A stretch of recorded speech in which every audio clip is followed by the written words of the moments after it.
অসম প্ৰদেশ কংগ্ৰেছ কমিটিৰ সভাপতি গৌৰৱ গগৈ উপস্থিতিত মৰাণত কংগ্ৰেছৰ বিশেষ জনেল দলীয় সন্মিলন অনুষ্ঠিত।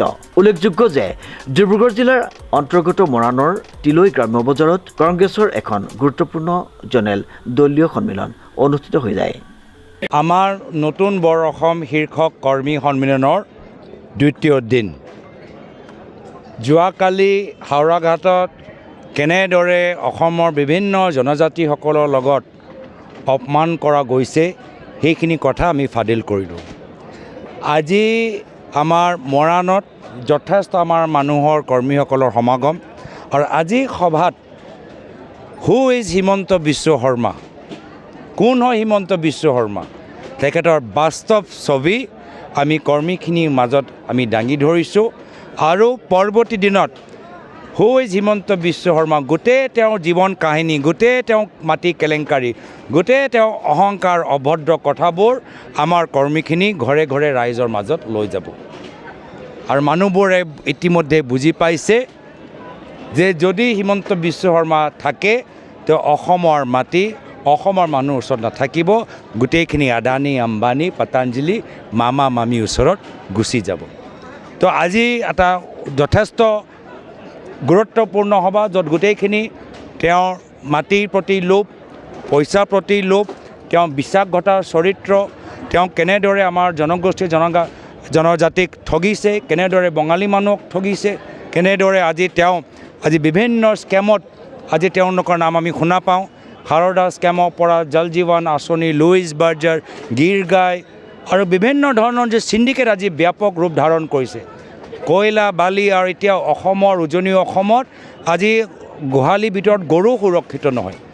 গোহালিৰ পৰা গৰু এতিয়া হেৰাবলৈ আমাৰ মানুহবোৰ এতিয়া দেখা পাইছে। এয়া হ'ল পৰিস্থিতি য'ত অসমৰ যুৱকসকল বাহিৰত গৈ এতিয়া তেওঁলোকে চাকৰি বা হাজিৰা বিচাৰিবলৈ বাধ্য হৈছে।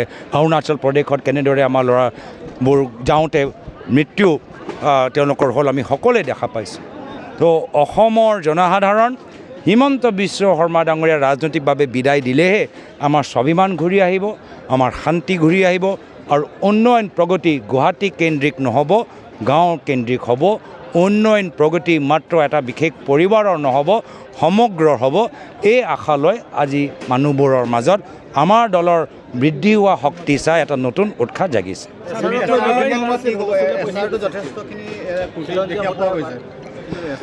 এই বিজেপি দলৰ ভিতৰতে এই গোটেই এছআৰৰ ষড়যন্ত্ৰ প্লেনিং হৈছিল। সেই জুম মিটিঙৰ ভিতৰত কংগ্ৰেছ দল তাৰপিছত FIR দিলে, তাৰ ওপৰত কিয় তদন্ত হোৱা নাই? আজি অসমৰ খিলঞ্জীয়া মানুহক আজি হাৰাশাস্তি তেওঁলোকে সন্মুখীন হ'বলৈ হৈছে, গোটেই নিয়মবোৰ উলংঘ হৈছে। এজন মানুহে বিজেপি কৰ্মীখিনি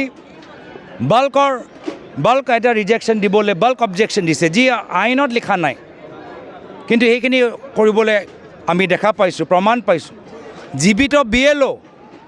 জীৱিত BLOক আজি মৃত্যু প্ৰমাণ আজি চাৰ্টিফিকেট দিয়া গৈছে।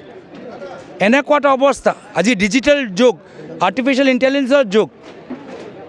মনত সদিচ্ছা থাকিলে এইখিনি কাম ভালদৰে কৰিব পাৰিলেহেঁতেন, কিন্তু যিহেতু মাত্ৰ ক্ষমতাৰ বাবে চিণ্ডিকেট আৰু বৃদ্ধি হোৱাৰ বাবে তেওঁলোকৰ টকা পইচাবোৰ যে ৰাজহুৱা নহওক, ক'ত মাটি কিনিছে ৰাজহুৱা নহওক, ৰাইজৰ ক্ষোভৰ পৰা তেওঁ সুৰক্ষিত হৈ থাকক, তাৰ বাবে আজি ভোটাৰ তালিকাক এটা হতিয়াৰ দৰে আজি তেওঁলোকে ব্যৱহাৰ কৰিবলৈ বিচাৰিছে। আমি কংগ্ৰেছ দলৰ পৰা FIR দিছোঁ। এই গোটেই ইয়াৰ প্লেনিং হৈছে বিজেপি জুম মিটিং, সেই মিটিঙৰ ভিতৰত সোনকালে তদন্ত হওক। বিজেপি কাৰ্যালয়ৰ ভিতৰত মই ভাবোঁ ৰেড হ'ব লাগে আজি তাৰিখত। সেই জুম মিটিং গোটেই ৰেকৰ্ডবোৰ আনিব লাগে, তেতিয়াহে গৈ দুধ কা দুধ পানী কা পানী হ'ব। ডিব্ৰুগড় জিলাৰ কংগ্ৰেছ কমিটিৰ উদ্যোগত অনুষ্ঠিত হোৱা কংগ্ৰেছৰ বিশেষ জনেল দলীয় সন্মিলনত তৃণমূল পৰ্যায়ৰ দলীয় সাংগঠনিক স্থিতি অধিক মজবুত কৰাৰ লক্ষ্যৰে এই সন্মিলন অনুষ্ঠিত কৰা হৈছে বুলি জানিবলৈ পৰা গৈছে। হাতত ধৰো নতুন বৰ অসম গঢ়ো শীৰ্ষক শ্লোগানেৰে অনুষ্ঠিত হোৱা কংগ্ৰেছৰ বিশেষ জনেল দলীয় সন্মিলনত ছত্তীশগড় প্ৰাক্তন মন্ত্ৰী তথা জ্যেষ্ঠ কংগ্ৰেছ নেতা বন্ধু তিৰ্কী, অসম প্ৰদেশ কংগ্ৰেছ কমিটিৰ সভাপতি গৌৰৱ গগৈ, প্ৰাক্তন মন্ত্ৰী প্ৰবণ সিং ঘাটোৱাৰ, কংগ্ৰেছৰ জ্যেষ্ঠ নেতা বিকাশ উপাধ্যায়, দেৱব্ৰত শইকীয়া, ভূপেন বৰা সহ কংগ্ৰেছৰ প্ৰাক্তন বিধায়কসকল অতিথি হিচাপে উপস্থিত থাকে। উজনি অসমৰ 5খন জিলাক্ৰমে যোৰহাট, শিৱসাগৰ, চৰাইদেউ, ডিব্ৰুগড়, তিনিচুকীয়াৰ পৰা অহা তৃণমূল পৰ্যায়ৰ কংগ্ৰেছৰ কৰ্মীসকল উপস্থিত থাকে। অকল আজিয়ে নহয়, যোৱাকালি আমাৰ কাৰ্বি আংলঙত আছিলে, আজি মৰাণত হৈছে, কালিলৈ বিহপুৰীয়াত হ'ব, পৰহিলৈ বঙাইগাঁৱত হ'ব। তাৰপিছত এনেকৈ আমাৰ ধাৰাবাহিকভাৱে আমি জনসভাবিলাক প্ৰথম ৰাউণ্ডটো হৈছে দলীয় কৰ্মীসকলক লৈ পেলাই। ইয়াত আমি ৰাইজক এতিয়ালৈকে নাই মতা। আমাৰ দলৰ যিবিলাক বিভিন্ন পৰ্যায়ৰ বিষয়ববীয়া কৰ্মী মাতিছোঁ আৰু পৰৱৰ্তী পৰ্যায়ত আমি সমগ্ৰ ৰাইজক আমি লগত লৈ পেলাই এই কামবিলাক আৰম্ভ কৰিম।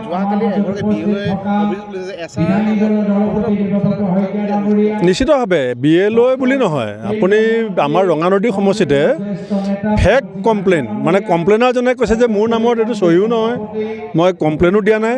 কেৱল যিবিলাক মানুহে বিজেপিক ভোট নিদিব বুলি বিজেপি শংকিত, সেই মানুহবিলাকক পাকে প্ৰকাৰে তেওঁলোকক ভোটাৰ লিষ্টৰ পৰা নাম কাটি তেওঁলোকে এটা আওপকীয়া নিৰ্বাচন এটা কৰিবৰ কাৰণে ষড়যন্ত্ৰ কৰি আছে।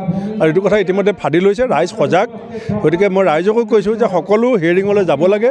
হিয়াৰিঙত গৈ নিজৰ ডকুমেণ্ট দেখুওৱাৰ পাছত কোনো ইলেকশ্যন অফিচাৰে নাম কাটিবলৈ সাহস নাই। আমি অন দ্য স্পট আমি কাম কৰি আছোঁ। মই নিজে আমাৰ অঞ্চলবিলাকত আমি জেগাত গৈ পেলাই মানুহক উদ্বুদ্ধ কৰিছোঁ যে আপোনালোক হিয়াৰিঙত যাওক। প্ৰথমতে আমাৰ তাত 10,000 মানুহৰ কাৰণে এখন টেবুল দিছিলে, পিছত আমি জবৰদস্তি কৰি পেলাই 10খন টেবুল কৰাই ইতিমধ্যে আমাৰ হিয়াৰিং কমপ্লিট হৈছে। সেইকাৰণে মই সকলোকে আহ্বান জনাম যে ভয় খাব নালাগে। ৰাজনৈতিক ষড়যন্ত্ৰ চলিছে, মানুহক হাৰাশাস্তি কৰা হৈছে, নাগৰিকৰ সন্মান খৰ্ব কৰা হৈছে, কিন্তু আমি যিহেতু এছাৰ আহিছে, হিয়াৰিঙত যাব লাগিব, গৈ পেলাই নিজৰ ডকুমেণ্টছ দেখাব লাগে, দেখুওৱাৰ পাছত কাটিব নোৱাৰে। ডিব্ৰুগড়ৰ পৰা আইনুল আহমেদৰ ৰিপৰ্ট, নিউজ নাও।